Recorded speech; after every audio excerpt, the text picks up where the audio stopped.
শহীদ নগেন ডেকা গাঁও পঞ্চায়তৰ সভানেত্ৰী ৰূপে নিৰ্বাচিত মনীষা বেগম। অৱশেষত বহু জল্পনা কল্পনাৰ অন্তত শ্বহীদ নগেন ডেকা গাঁও পঞ্চায়ত গঠন হ'ল।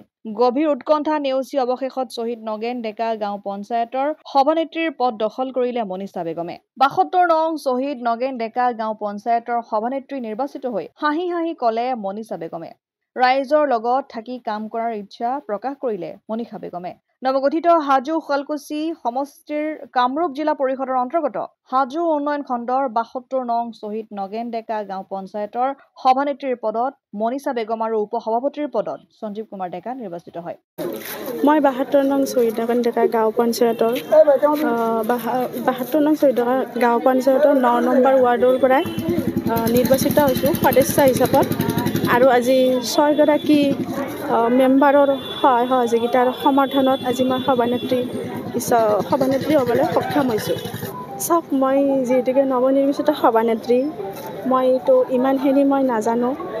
মই প্ৰথমতে চাই ল'ম আৰু সকলো মুৰব্বীসকলৰ লগত মত বিনিময় কৰি কোনটো সমস্যা কৰিলে ভাল হয় ৰাইজৰ লগত আলোচনা কৰি যাম। হাজোৰ পৰা কমলাকান্ত দাসৰ ৰিপৰ্ট, অসম আদিত্য।